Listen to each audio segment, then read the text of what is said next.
countdown to the last comic shop in 5, 4, 3, 2, 1. Hey, it is now time for more of the Last Comic Shop Podcast.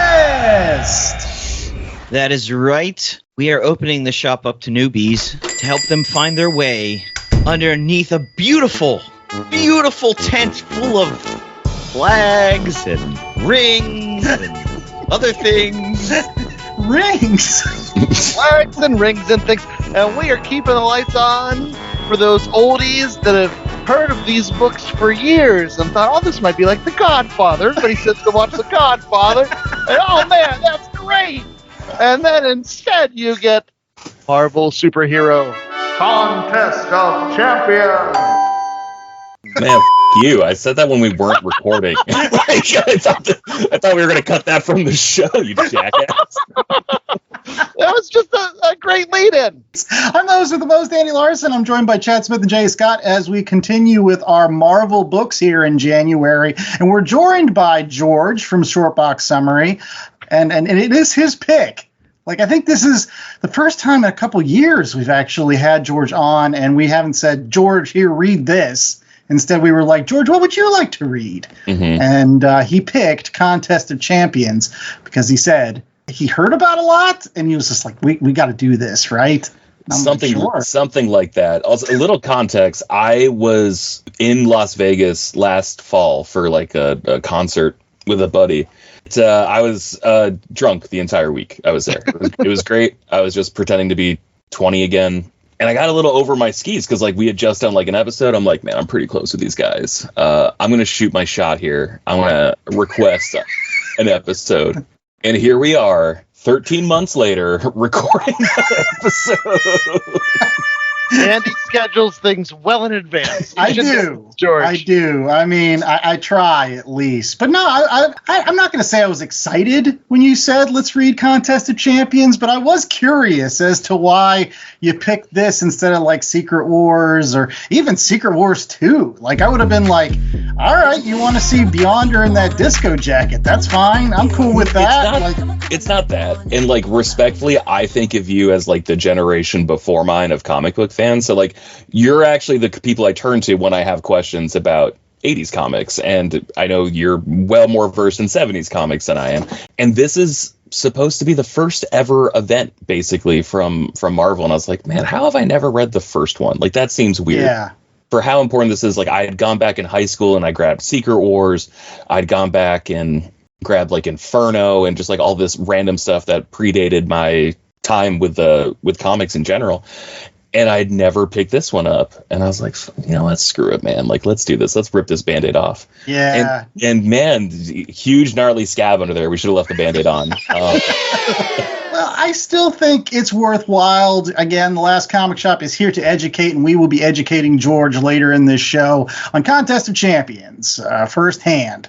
But before we get to that particular part of the show, as we have every single time that George is on, he likes to provide some social context for what was going on with Contest of Champions. And actually, it's super important given the whole backstory of how this event came to be.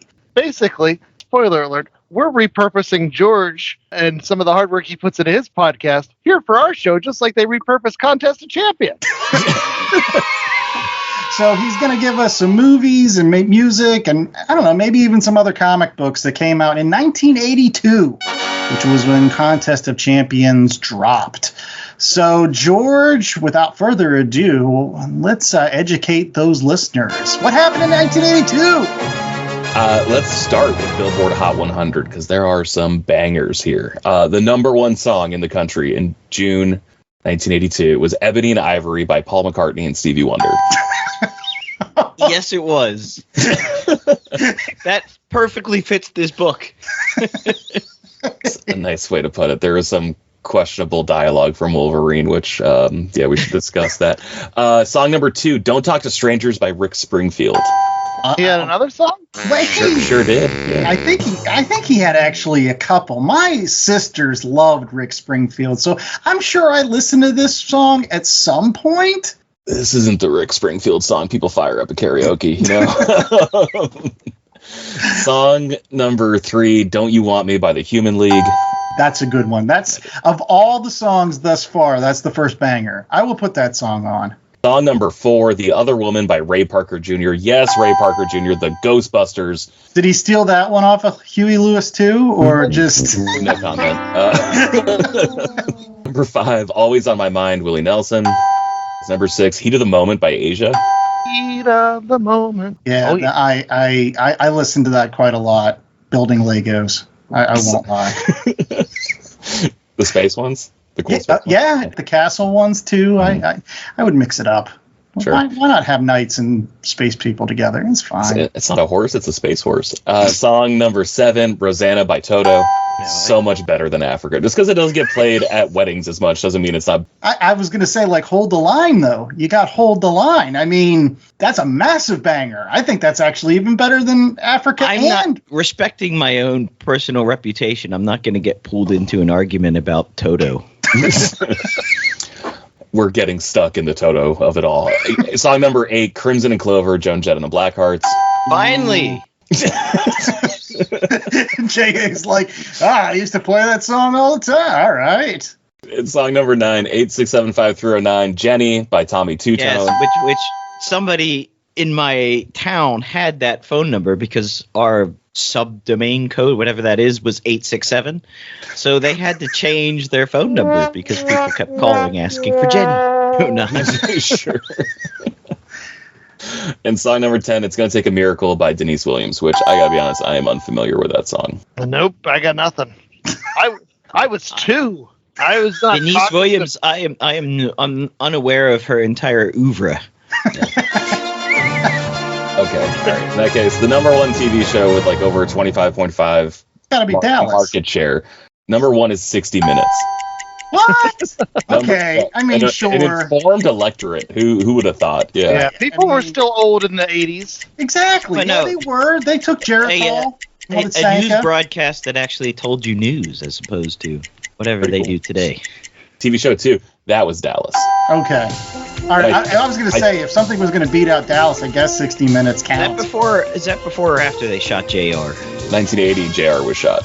You know, maybe I'm getting it confused with when Patrick Duffy came back from the dead and showed up in the shower. Maybe that was 82. I don't. TV show 3 was a tie between MASH and Magnum PI. MASH is so good. MASH is so unbelievably good. It was Scrubs for the 70s set in the Korean War. That show is incredible. It was just a really long war. It was like 11 years, and there's like that didn't even last that long. No, the TV show lasted so much longer than the war.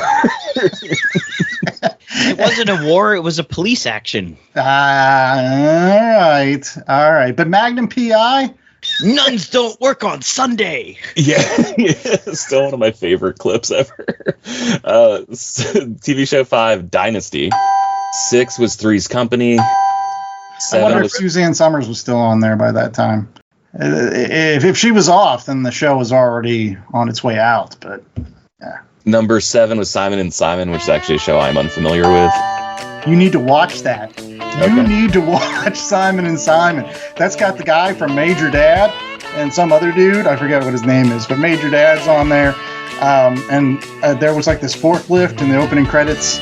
And Adam Scott and John Hamm did a shot-by-shot remake of the opening credits of Simon and Simon, and it is excellent.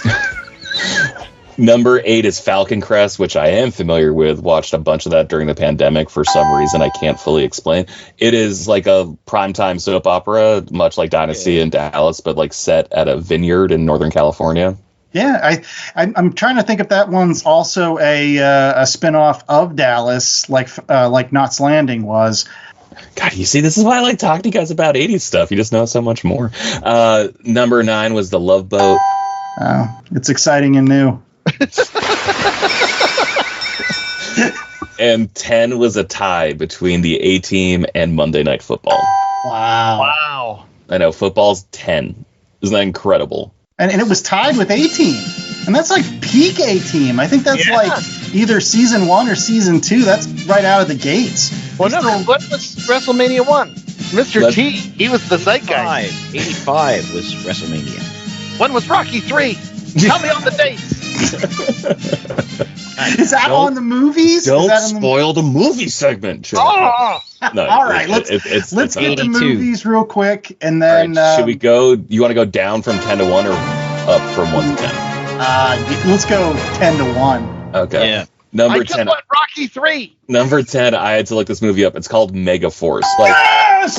oh, you know it. Okay. Movie. any good, or were you 5? I actually have never seen it the whole way through, but it was one of those things that they constantly had advertisements for in the comic books released around that time. And so I would see that ad in like Star Wars comics and all the Marvel comics. And I was just like, this movie looks so badass. And so I watched some of it and I think I fell asleep. But that doesn't mean it wasn't badass. And I didn't want to watch it. It's like some guy with a mustache. He looks like Chuck Norris. And he's like, yeah. And it's got Perseus Kambata straight off her star turn in Star Trek, the motion picture. Number 9 was a movie called Hanky Panky, starring Gene Wilder and Gilda Radner. Number 8 is Grease 2. Can we go back to Megaforce? I'd rather. That was Barry Bostwick. It was up for 3 Razzies. What's number 7? Number 7 was John Carpenter's The Thing. Oh. I think that's the first. No, Megaforce was the first good movie on this list. Number 6 was Blade Runner. Yeah. All right. That's now 3 bangers with Megaforce. Number 5 was Firefox. I had to look this one up. This is like it's a great Clint Eastwood movie where he's stealing the airplane, the Russian stealth fighter that he has to think in Russian. He has the missile shoot backwards. The shit you guys actually know is astounding. Number 4 is Annie. Okay. Number 3 is Poltergeist. Yeah, I like that movie too. They're here. Yeah, right. Number 2, Star Trek II, The Wrath of Khan. Khan! The earwig things. Anytime I see like a centipede, I like freak out. Like, why are you here? J.A., is that the best Star Trek movie? Yes. Better than Voyage Home. Oh, yeah. Yeah, because it doesn't have whales. Voyage Home is fun. Voyage Home is like the comedy Star Trek. This is the one with the pathos and got, Ricardo Montalban having to go on television afterwards and for every Comic Con he went to or whatever and tell people, no, that wasn't a prosthetic. That was really his chest. He was huge for that thing. And, from death's door, ice. The number 1 movie, June 1982, was the number 1 movie of the year. And honestly, I think it was also the number 1 movie of the next year because they re-released it. And I think it went head-to-head against Return of the Jedi. It is E.T. the Extraterrestrial. That's not Rocky 3, but that's still good. Yeah, I mean, it's the best a movie can be without Mr. T in it. Yeah, I agree. Come on. You were teasing the Rocky 3. No. This was for the month of June. Yeah. This is for the month of June. I assume that Rocky 3 was like a later in summer picture. It's got the Hulk in it, right? Hulk Hogan and It goes full Hulk. Yeah, Thunderlips. Yeah, and they run on the beach. They run on the beach and Right. Rocky's going all out and Apollo Creed is like just like the dad running. Like, come on, you can beat me. And then they hug in the surf. The robot butler? Yeah. He has a robot butler! That was just in 4. Yeah, I thought that was only in 4 too. My favorite Rocky is hands down 4. I think that is the best one. I get why people like Rocky 3 more because it's a better movie, but Rocky 4 just speaks to me on like a fundamental primal level, and I could have sworn that the robot doesn't appear. Why did they have a robot butler, man? It's amazing to think that everybody thinks of Eye of the Tiger, but Eye of the Tiger didn't come out until Rocky 3. And it was so big in Rocky 3 that they put it in Rocky 4. Yeah. Looking over very quickly at the comics, key comics from 1982, Wolverine, the limited series came out. Ooh, yeah. Frank Miller. Miller? Yeah. Daredevil 181 came out. Speak of the Frank Miller Devil. G.I. Joe, Real American Hero #1 came out. And these are all just lining up for Chad. I know. Chad's go zone. I love them all. Silver Surfer Volume 2, Issue 1 came out in this same month, June 1982. And that was the only issue from Volume 2.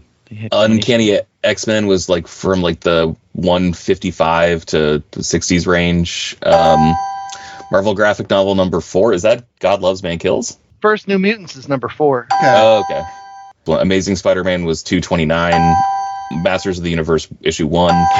Yes, great little mini series of comics, issues 1, 2, and 3 of the original Masters of the Universe. DC and also X-Men and Teen Titans was 82 as well.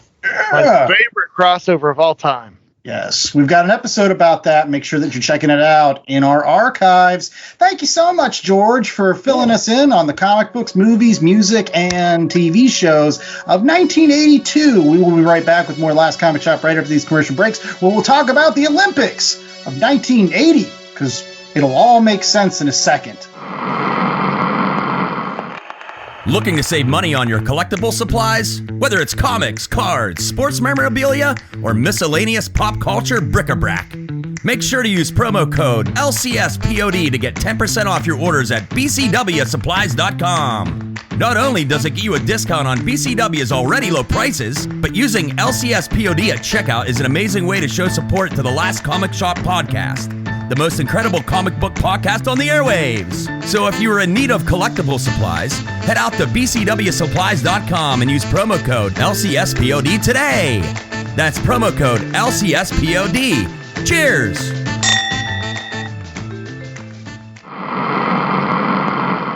Hello, friends. Do you like the 80s and Transformers? We are the Autopod Decepticast, and we started our podcast doing a minute-by-minute breakdown of the 1986 classic animated feature Transformers the Movie. We've since moved on to an episode-by-episode review of the G1 series and just started Season 3. We have over 180 episodes, so if you're just discovering our show, there's plenty of gold to stuff into your ears, and it is very funny and fantastic. I'm not biased. We are on every podcast aggregator you could possibly stomach: Apple Podcasts, Stitcher, Spotify, Google Play, and our web presence is autopoddecepticast.com. We are at APodDcast on Twitter and all of the things. Autopod Decepticast, friends, for all your animated Transformer needs. And we are back. And we're going to be talking about a comic book that was meant to come out to coincide with the 1980 Olympics, until the United States and most of its allies pulled out of that Olympics because they were being held in Moscow and Russia had just invaded Afghanistan. Look it up on Wikipedia, kids. The book is Marvel Superhero Contest of Champions. But who did this? Wonderful pick by George. Oh, okay. So shots are getting fired already, George. I had fun with this, buddy. Anyway, the story was a group effort by Mark Grunwald, Bill Mantlo, Stephen Grant, and then they handed over to Bill Mantlo for scripting duties. The art was penciled by John Romita Jr. and inked by Pablo Marcos. As Jay was alluding to, originally this was going to be a Treasury edition back in the late 70s, early 80s. But once we pulled out of the Olympics, they stopped, and no one told the inker. So Pablo Marcos continued to ink pages, and Marvel had to pay for those pages, and that's why we got this. But anyway, lettering from Joe Rosen, colors by a whole squad. You had Andy Arcus, Patricia DeFalco, Michelle Wolfman, Christy Scheel, and Don Warfield and Carl Gafford. And then editing was also a team affair. Mark Grunwald and Tom DeFalco. Jim Shooter was editor-in-chief. And then I just noticed here there was additional art provided by one Bob Layton. Yeah. Whew. And if you're interested, you can also get this collection nowadays in an awesome oversized gallery, which is kind of closer to the Treasury edition size that Chad was just talking about. And not only does it include the first 3 issues of Contest of Champions, but also includes the sequel that occurred in West Coast Avengers Annual number 2 and Avengers Annual number 16. So you can get some of that awesome jazz if you are so inclined. I think I talked George into purchasing this. I don't know if it was a good idea or not. No. I like this is like easily one of the more beautiful books I own, short of like an absolute edition. I'm so glad I have this. The paper quality I think I like, even though it's not like as glossy as I was expecting. But no, this is a gorgeous book to have. So tell us then, Andrew, what happens in these 3 issues? Marvel Superheroes Contest of Champions. Absolutely. And it's real simple. Look, the Grandmaster, he's one of the elders of the universe. You may know him as that Jeff Goldblum guy from Thor Ragnarok, right? But he loves to play games. And he decides that he's going to play a game against death because his fellow elder of the universe, the Collector, which you may know as Benicio del Toro from some of the Guardians of the Galaxy movies, for those folks that watch the MCU, he died. And so he felt like, oh, I want to bring back my quote-unquote brother as one of these elders of the universe, so I will play death. And since the Earth has the most interesting pawns of any other planet out there, he says, let's play it with Earth's superheroes. And so the first issue is all just them in various places being puffed out of existence and coming to, this place where the Grandmaster explains the rules, which there are going to be these couple components, and they're going to pick teams, and you got to race to get the component and bring it back, and whoever has the most components will end up ultimately winning the Contest of Champions. And so just pits a lot of other superheroes against each other, not just ones that we know, but just a lot of ones that are from other countries that we may not know. I mean, some of them we heard of before, like Captain Britain's in here. But Shamrock, boy howdy, I never heard of that lass. Well, it's like Captain Britain and Captain Israel and Captain Ireland, but you undersold how they picked these people, because they actually had some ground rules. They excluded immortals, Inhumans, Atlanteans, Eternals, and aliens who also occupy Earth. They were not allowed to be picked. But they were still poofed. What, to watch? They were just like, why not? I mean, I will say this. In George's defense, I remember being a kid, and I had never read Contest of Champions before, and I saw it originally. And you see that cover, and it's got so many awesome characters on it that you can't help but want to read it. And especially later on, after you find out that this is kind of like the precursor to Secret Wars. This was the first real crossover that Marvel did, and some of the ideas that they did in this would eventually make its way into Secret Wars in terms of puffing people into a magic world and letting them fight against each other. But at the same time, once you read it, you're a little disappointed. Let's just say that. It's got its place in history as the first ever limited series. How exciting is that? It's a gorgeous book. Like, one of my big problems, I think, with a lot of comic book crossovers, especially these big events, is that, like, something really important happens in, like, a non-mainline issue. Like, I always think about, like, Final Crisis, how there's, like, that 2-issue Superman story, the 3D. Superman Beyond 3D. And like, I was in college, I was on a budget. I'm like, no, I'm just going to stick with like the main series. And then like, I was like, what the hell is happening in this book, man? I don't understand. Like, where did Superman come from? What's all this? And it turns out those 2 issues are extremely fundamentally important to understanding the plot of Final Crisis, right? And so then I'm just like, I had to change my rules about which books I buy during a crossover. And nowadays they do this thing where they time out the crossover issues, right? Like the expanded issues, and then everything leads into the main book. This feels like a book that is leading into other books, right? So we have the first issue where they meet each other, and then there's just like the fights, but it feels like there's nothing but the fight happening. It's like there's no real stakes, there's no real drama, there's no real catharsis or anything. And so like, I'm constantly like waiting to be like, okay, let's see this play out in the Captain America book to see how he really feels about fighting Shamrock. And like, it never happens. Like this book is it's just like an actual nothing burger. Like, nothing happens in this book whatsoever. It's really fun to look at. The John Romita Jr. art especially is like really interesting to see, just because like I didn't feel like he was like copying his dad as much as I felt like he was copying like John Byrne or something. Like just like the influences that he was drawing on, I thought were interesting, just in like the context of JR and like where he would ultimately end up as a penciler and like page constructor. But like, God damn, man, like, what if anything happened in this book? That would have been cool, right? Well, J.A. is also somebody that I don't believe has ever read Contest of Champions before either, George. So you're not the only rookie to this rodeo. So, J.A., what did you think as a first-time reader? They really struggled to pigeonhole a new story into something that they had. I mean, they were obviously trying to go for this Olympic theme thing. And then when they couldn't use it 2 years earlier, they repurposed it. Because I believe had they started out of the gate wanting to write this story in 1982, you wouldn't have had so many of the different characters in it. You would have had more mainline Marvel characters. You wouldn't have had Talisman, this Australian shaman who has the bullwhip. I mean, that's sorry, they did that a lot better later in, with Gateway. I will come to defense with Talisman. I thought of all of the characters that showed up that were like I'd never heard of before.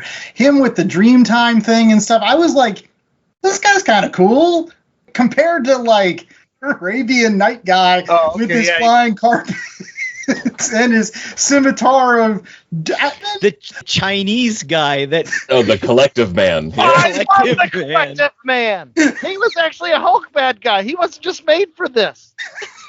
He has the strength of 5 men who were fit, and then his entire country.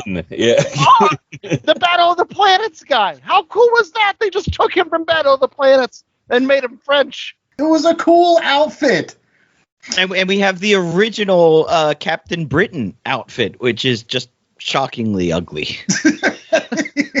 It is. And he carries around a golden walking cane. I'm glad they got rid of that, too. You're all passing on Blitzkrieg.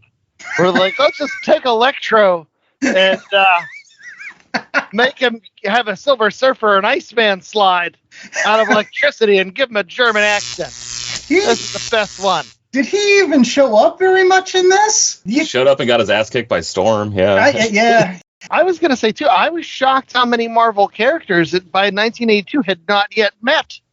Iron Fist seemed like a stranger to most people. Oh, he didn't know Daredevil, and then there was that one thing. They had a discussion about martial arts not being a thing that Daredevil was familiar with, and I'm like, really? Are we sure? Especially looking to see that 1982, we were pretty in the Frank Miller era.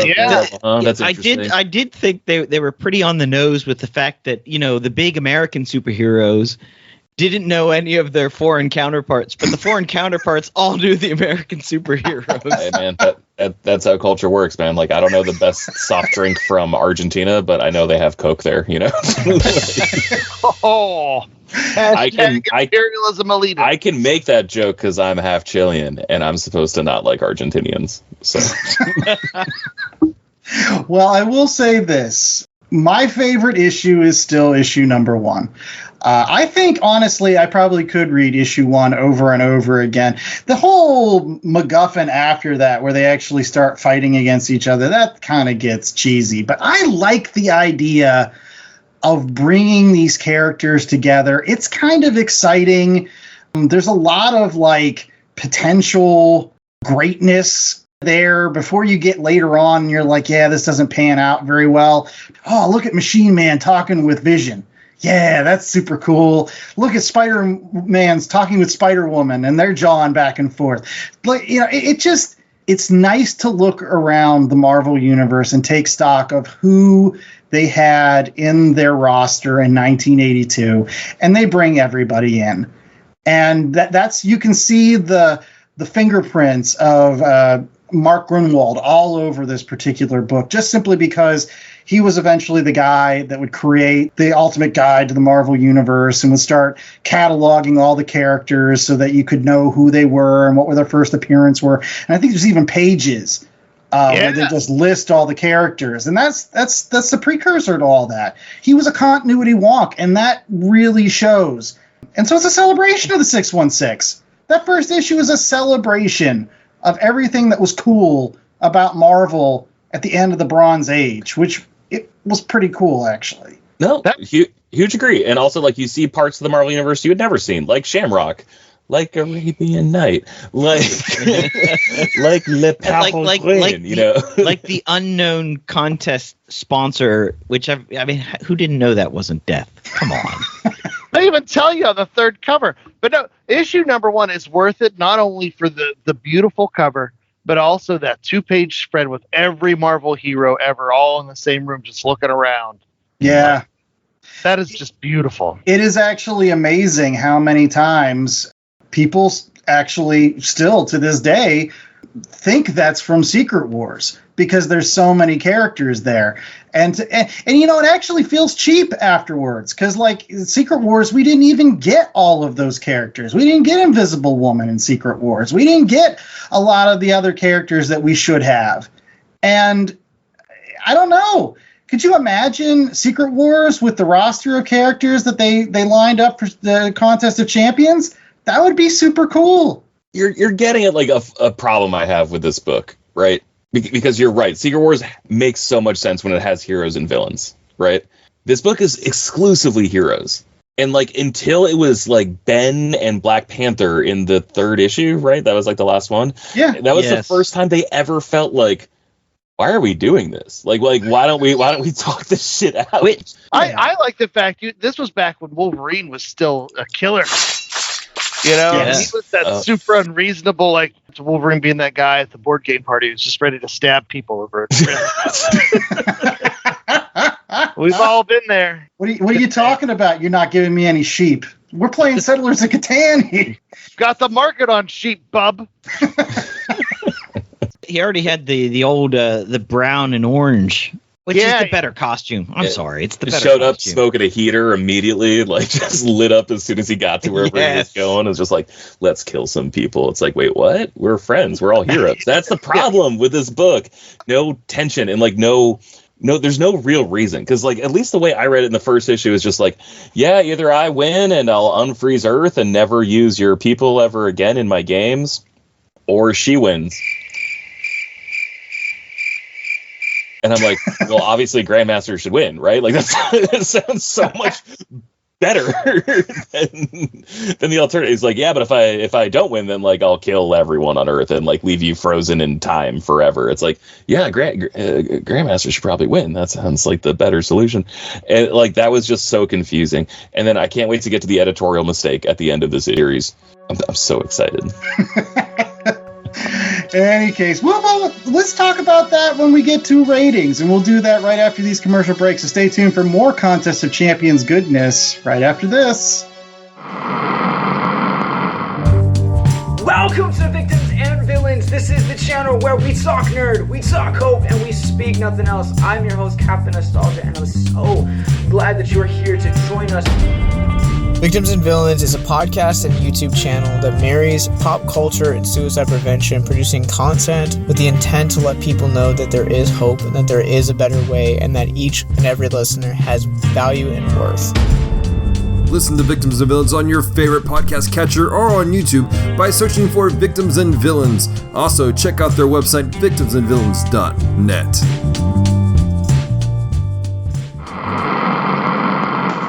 LastComicShopPodcast.com is the destination for all things shop. Plan your week with upcoming show schedules, the latest books, recommendations, and chatter from the crew. Subscribe to the show on all major podcasting platforms from one convenient location. Show your support and browse the merch store. T-shirts, tanks, hoodies for the fam, coffee mugs, magnets, totes, and more. Check out exclusive content through the show's YouTube channel and follow the pod on Instagram, Blue Sky, Threads, and others. All this and so much more at www.lastcomicshoppodcast.com. www.lastcomicshoppodcast.com. All right, we're back with more of the Last Comic Shop, and it is now time for ratings. Yes, that time of every single show where we don't compete with each other. We're all superheroes here. Let's just talk it out. As George says, let's just talk it out. It's fine. Nobody needs to flex around here, even though Shamrock really does love Captain America's biceps. Bulging oh boy. biceps, yeah. Look at that tall drink of water coming towards me. I'd like her. And you look in that first issue, there's a panel of Shamrock showing off her badonkadonk. So But I like it too. No, Captain Britain wasn't having any of it. No, Hey, man, he was not. that tall drink of water, that's American 1982 water. You know how much fluoride is in that? That's good stuff. Yeah. Any case, we got a 1 out of 4 scale from J.A. Scott. J.A., is it going to be rings? Is it going to be Olympic gold? What is it going to be? it's 1 out of 4 Grandmaster pie pieces because they were going after that giant. Basically, had to put a gold ball together. And then death being death. You want to trade places with your brother? That's fine. Life for life. This is where Hickman got the idea for gold balls, bringing everybody back on Krakoa. There you go.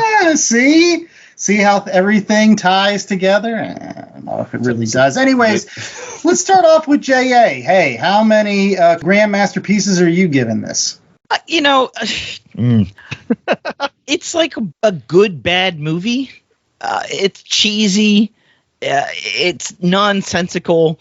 It's full of people that you didn't know that you should care about and you probably don't care about, but they're funny and maybe you're not supposed to laugh at them. I don't know. This is like the answer to when Stan Lee made those superheroes for each NHL hockey team.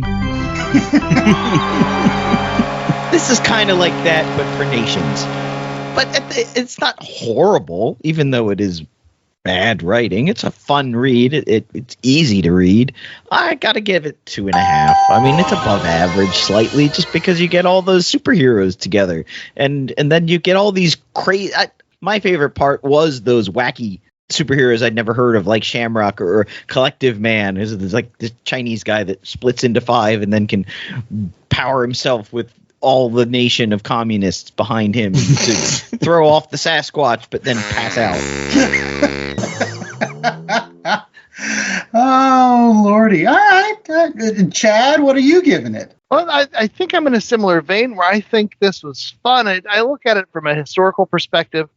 As far as the big crossover events go, they knew you needed those big splashes with all the characters. They knew that the people wanted fights, seeing their favorite heroes face off against each other.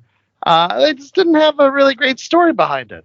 But 2 out of 3 ain't bad. It has John Romita Jr. art, which I like, and it does have certainly a different flavor with the Pablo Marcos inking.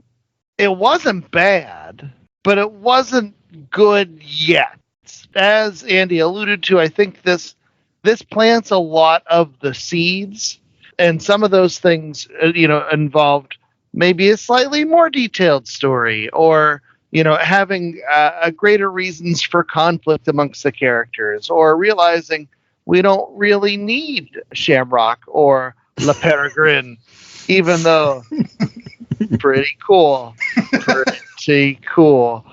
So no, there are parts of this I can look on it and smile, and then there are parts of it where it's like, okay, we're not there yet. But yeah, it birthed a lot of fun stuff. So I feel like 2.5 is too high, but 2 is too low. And I know I've done this before.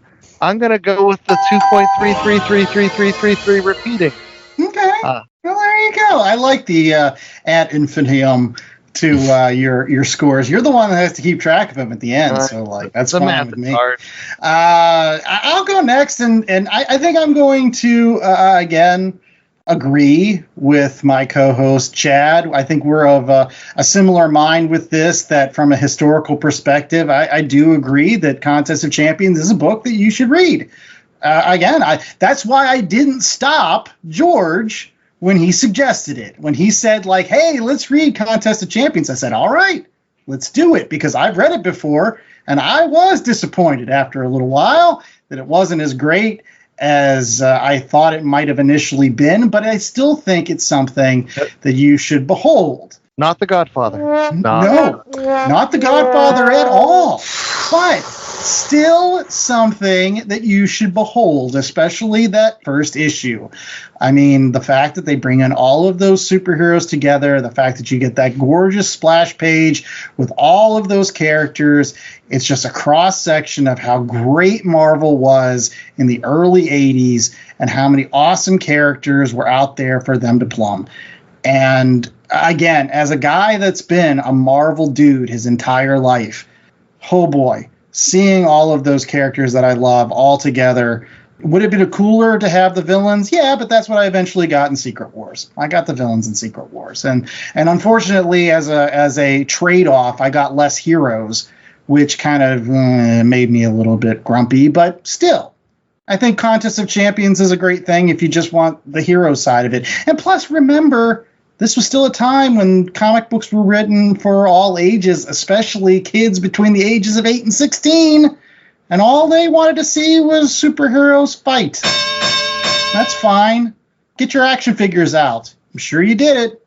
Just punched each other. So I'm going to give this, I think, even higher than JA. I think this is a solid 2.75.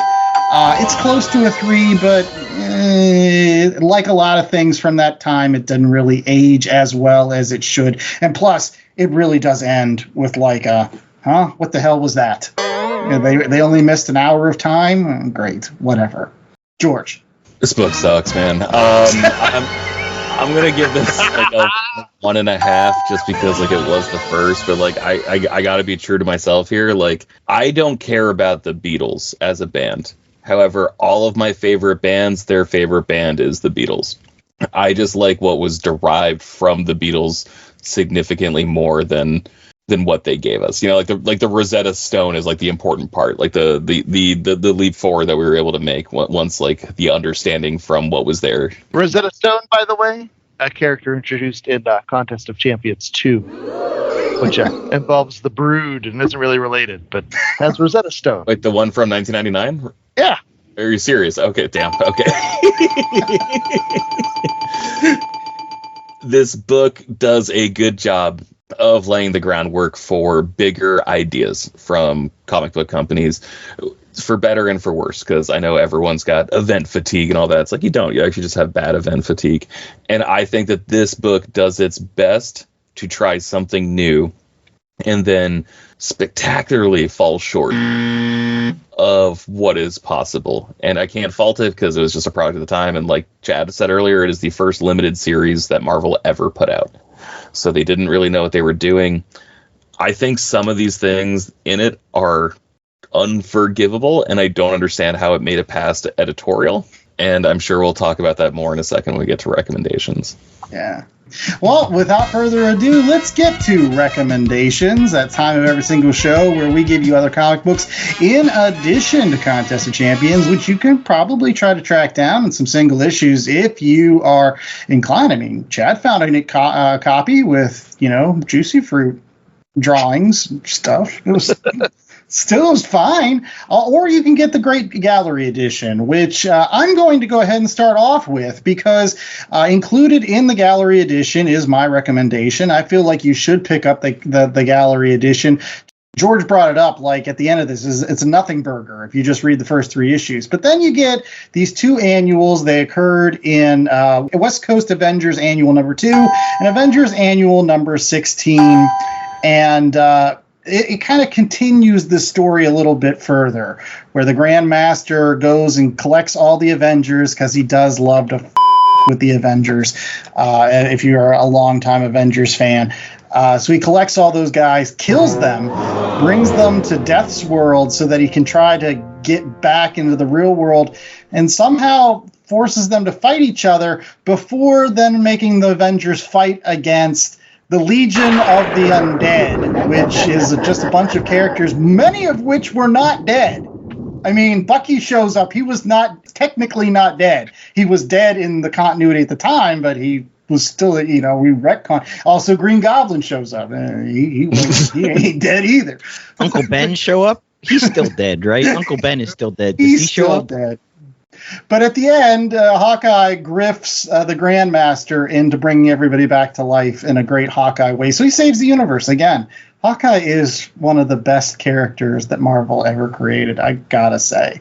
Plus, in the Avengers Annual, you do get a lot of different artists, and I will say that you get the awesome pairing of John Romita Jr. on breakdowns with Bill Sienkiewicz, which makes Hank Pym look like the baddest ass Hank Pym I've ever seen in my entire life. If they had an Avengers run with that art team, boy, oh boy, people would not be talking so much about the X-Men all the time. Damn it. They'd be like, look at that Avengers run. That was good. It was good, man. Is this where I can chime in, Andy? Because these two books, oh man, they are like some of the fundamental differences I have with one of my best friends here. So Andy loves baseball, right? I'm not a big baseball guy. We live in Pittsburgh. Baseball's pretty much dead. Right? You got that pitcher with a mustache now. He's good. Yeah. And he's going to be a great pitcher for the Yankees someday. Sure. Yeah, that's fair. You know. And Andy also big Avengers guy, loves the Avengers. These two issues, the one in particular, shows how unrelatable the Avengers are. The X-Men used to play like a softball game, you know, and it was always fun. And, you know, they were using their powers for sport. But it was a nice little getting together of the characters and, you know, all of the mutants, they're more human. The Avengers, on the other hand, rent out the Houston Astrodome to play a baseball game where the score is like 417 to 420, and the game gets so boring that half of the Avengers die. And then the West Coast Avengers commit suicide, mass suicide in this story. And meanwhile, I'm reading all of this knowing that, like, as Avengers fans, I've heard about this story before about how Hawkeye, you know, is so cunning. He cheats the Grandmaster, you know, oh, that's great. Yeah. After everyone's so bored, everyone's dead, and then Hawkeye pulls a Carney trick out at the end where he's like, oh, guess which arrow's longer? Oh, my goodness. But you did get beautiful art in that Avengers annual. Yes. With the Bill Sienkiewicz, with the Marshall Rogers, with Bob Layton on inks. Yeah, the Jackson Geis issue with... Oh, yeah. No, he was a Marvel stalwart in the 80s. So some beautiful art there, but the storyline wise, I don't know how much of a step it was. No, from Contest of Champions. We gotta talk about this. So at the end of Contest of Champions, Grandmaster wins, right? Yeah. However, reading back on the book, Death's team actually wins. Like the team that they put out is the team that actually won. And there was an editorial mistake. And then Grunwald or whoever is just like, oh, no, that wasn't a mistake. We actually did that on purpose so we could have a sequel. We were going to explain that in the sequel. And then that's where the Avengers Annuals came from. And then, like, the sequel, like, they were already planning a sequel, but, like, it was really Secret Wars was, like, the sequel. That was, like, the spiritual sequel. But these Avengers Annuals just came out to explain why everyone was so fucking bad at math. Like that's like are you kidding me? So much of this book had to be redone because they repurposed it. They like found it in a goddamn drawer because like the inker lived in South America and just like didn't get the call that like, oh, we're not working on this anymore. And they had the pages, and like Chad said, we gotta justify paying this dude because like we gotta pay his day rate and he did all this work anyway. And so they just had to like keep doing it. And there's like an intro letter at the beginning of the book talking about like, yeah, man, you never have one of those days where just nothing goes right. You spill your coffee on your shirt, like you forget to set your alarm. Yeah, every day working on this book was one of those days for me, man. You know, like he's just talking about like what a nightmare this book was and how he was so happy that like I think Mark Renwell got like promoted to like full-time editor, or someone else got promoted to full-time editor. It was just like, hey man, I'm supposed to be doing this, but would you mind if I take over duties on this book? Because it means a lot to me. And DeFalco, who's writing the column, was like, thank God. Yes, please. Dear Lord, take this off my hands. The things they talked about was like, because it had been so long, there had been like costume changes that they had to go back and like address and like redraw that part. They had to work in the dialogue. And like they couldn't add up. Like they did it to 4. Any Grandmaster knows you don't do something out of an even number because that could result in a fucking tie. That's why like gambling lines are set at 5.5, 3.5. They set at the half, so you take the over or you take the under. Absolutely infuriating. But I will say that those two issues were better than Contest of Champions to me. So, all right. George, I'm impressed you were paying attention. My brain had been totally turned off by the time I got to that ending. I was like, yeah, whatever. Let's go. All right. Well, we got some other recommendations from... let's go with Chad first. Chad, what do you got? I have a recommendation. It's not going to be the second Contest of Champions. I'm going to go with the old school DC versus Marvel.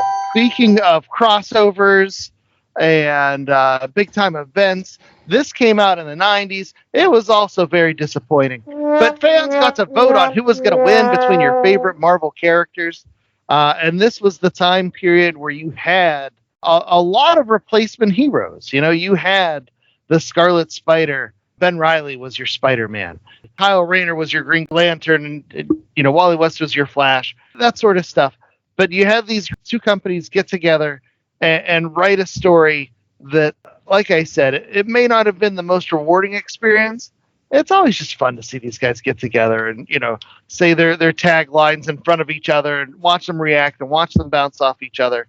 And so, is it a great story? No. But is it fun? Is it something that comic book fans should track down? Perhaps in that omnibus that just came out finally. The one that nobody was buying because everybody else was buying the DC Marvel one that had all the, I really want those amalgam stories. Nobody said that. There were some fun ones. But no, I thought it was a fun experience. It was a fun science experiment, similar in nature to Contest of Champions. And so if you go with that state of mind, the DC versus Marvel or the amalgam omnibus, all that stuff, it's all good fun. All right. J.A.? Yeah, so I was inspired by the absolutely horrible looking Captain Britain costume to go back and read some good Captain Britain with the better Captain Britain costume. And being an X-Men guy, I naturally gravitated towards Excalibur. So I'm recommending the first trade of the Excalibur run. Excalibur, The Sword is Drawn, which has the first 5 issues of Excalibur plus the big annual one-shot that started off the series. And you've got Brian Braddock's Captain Britain and Megan, his now retcon mutant, but at that time she was a fairy who flew around and couldn't write but could speak. Shadowcat, Nightcrawler, and Rachel Summers' Phoenix, straight off of the end of Fall of Mutants. X-Men were dead. Betsy Braddock had been killed. Brian Braddock is an alcoholic and feeling like there's no point to life. And then they have hijinks and soap opera-esque stuff happening in London. It's the EastEnders of the Marvel Universe. Yeah. If you noticed in that Contest of Champions, when they were all disappearing and reappearing, they were all bamfing. And I was like, where's Nightcrawler? I thought he was going to be the German, but they gave it to Blitzkrieg because why use a character that everyone knows when you can use a character that nobody knows? Oh, but that is a gorgeous, gorgeous collection with that Alan Davis art. Man. Yes, yeah. Chris Claremont writing and beautiful Alan Davis art, and an iconic cover of the team there standing on the corner with the war wolves coming up from the base and Phoenix and her flaming wings and the Union Jack flying in the background. Great stuff. All right, George, round us out here. Someone had to do it. It's the easy pick. It's the homer pick. I'm really sorry. I'm going with it. I'm going with Secret Wars. I just feel like this was a demo. This was a trial run. This was a dry run. This was them having an idea that they thought could never work, and then being like, "Damn, no, this is actually a good idea. How do we tweak this a little bit?" I used to reread Secret Wars every summer. I would like alternate between that and Crisis on Infinite Earths. I love that they came out so close to each other. I love that it was DC and Marvel thinking a little bit bigger about what their comic line could be. I think Crisis on Infinite Earths is like super dense and actually should not be reread that much because there's just like a lot going on. That said, Marvel Superhero Secret Wars is like a summer beach read. It's just pretty low, not low stakes, but like pretty low density, pretty low like engage. It's not asking you to think very much. It's just asking you to like look at cool shit for 12 issues, which I really appreciate. So obvious pick, but someone had to do it since you guys had to be super smart and knowledgeable and go to the four corners of this giant comic book tent you're helping everyone navigate. Well, no, I think that is valuable because I would love to have you back, George, so that we can read the Secret Wars. It's kind of a follow-up from this episode, so I'm booking it in ahead of time. I'm going to book it. You've never done that one? No, we haven't done Secret Wars. Man, I would have suggested that. I just assumed you guys have done it. Give us another 13 months, we'll have it in there. You guys have done 200 episodes. Like, I just assumed. If you're waiting for that particular episode, make sure that you check out one of our past episodes in the archives where we talked with Greg LaRoque, the wonderful comic book artist. He was this close, like a hair's breadth away from being the artist for Secret Wars instead of Mike Zeck. Like, he tells the story, like, they came to him, they gave him an opportunity to either do a graphic novel at the time, which he did, an Aladdin effect, or he could have done a crossover thing, which turned out to be Secret Wars, and they gave that to Mike Zeck instead. So you might have had Greg LaRocque in an alternate universe doing the art for that. And if you want to check out that interview, make sure that you're going out to www.lastcomicshoppodcast.com, checking out all of our fantastic episodes in the archives. They are all evergreen. Rate, review, and subscribe so you don't miss any other additional episodes of the podcast all through the rest of 2025, including, I'm sure George is going to come back. So if you love George being at the comic shop, please rate, review, and subscribe today. And if you don't love me coming back, don't say anything, because I'm very self-conscious, and the smallest thing could really just make me spiral and ruin my day. Yeah. Be nice, people. There's no reason we have to have so many people on the internet just being jerks. Anyway, we try not to be jerks. We try to help people figure this stuff out. And so while we are the Last Comic Shop podcast, we don't want to be the last comic shop. But while you're at your local comic shop, you could find things like that gallery edition of Contest of Champions. Or if you want to go and dig in the buck bins, if you guys have those available, you might find them in there. Or you could find some of those other books we talked about, including the rest of the stories that made up the Avengers, the contest. Those, I think it's West Coast Avengers Annual number 2 and Avengers Annual 16, which complete the story. Or you could go for the DC versus Marvel, the Amalgam Omnibus, or track down those issues. Or the Excalibur, that first trade that has the one-shot, and then the first 5 issues of that one. Or go to another classic, which we will surely be reading at some point down the line, Secret Wars. All that and more waits for you at your local comic shop, and then you can circle back to www.lastcomicshoppodcast.com, where you can find all sorts of fun stuff like what, J.A.? We have a link to our merch store, so you can go and pick up t-shirts or tote bags, coffee mugs, hats, all sorts of Last Comic Shop podcast merch. This week only, you can get shirts from all different countries with semi-culturally inappropriate stuff on them. Yeah, that's not getting passed today. No, sir. But one thing that we hope you don't pass on is the ability to save some money on your comic book supplies, right, J.A.? Yes, that's right. Go to bcwsupplies.com. Use the promo code LCSPOD to get 10% off of your purchase of boards, bags, boxes. They've got this cool folio thing so you can collect a bunch of issues together that maybe are a special run. And some guy on Twitter was putting his homemade spines into it because he said, Marvel be damned with your omnibus reprints and stuff that doesn't look good on my shelf. I'm going to make my own. That's right. Take the power back, folks. Make your own omnibuses out of single issues. Just do it. Whether you get them bound, whether you put them in portfolios, and if you do put them in portfolios, use that LCSPOD. Save yourself 10% on those awesome portfolios and everything else at their terrific website. BCW Supplies and other things you should check out on the interwebs is Shortbox Summary. George, tell them where they can find your show every week.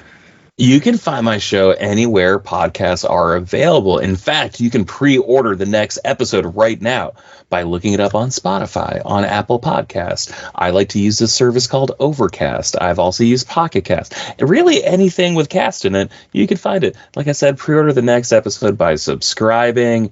We can't wait, George, for all of those awesome episodes of Shortbox Summary. Make sure that you're not only subscribing to Shortbox Summary, but also Last Comic Shop so you don't miss next week's show. We've got more Marvel coming at you. Until then, I'm the host with the most, Andy Larson. I was joined by Jay Scott and Chad Smith, as well as the wonderful George from Shortbox Summary. And until next week, we hope you stay safe, stay warm. It is January. It's quite chilly out there.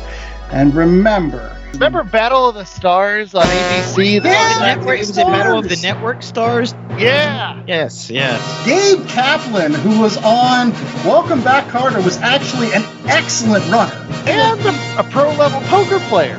Yeah. He's a man of many talents. because it was all like sort of Olympic style, like running and athletes and stuff. And he was just, all around generally good athletes. At least they were back in the day.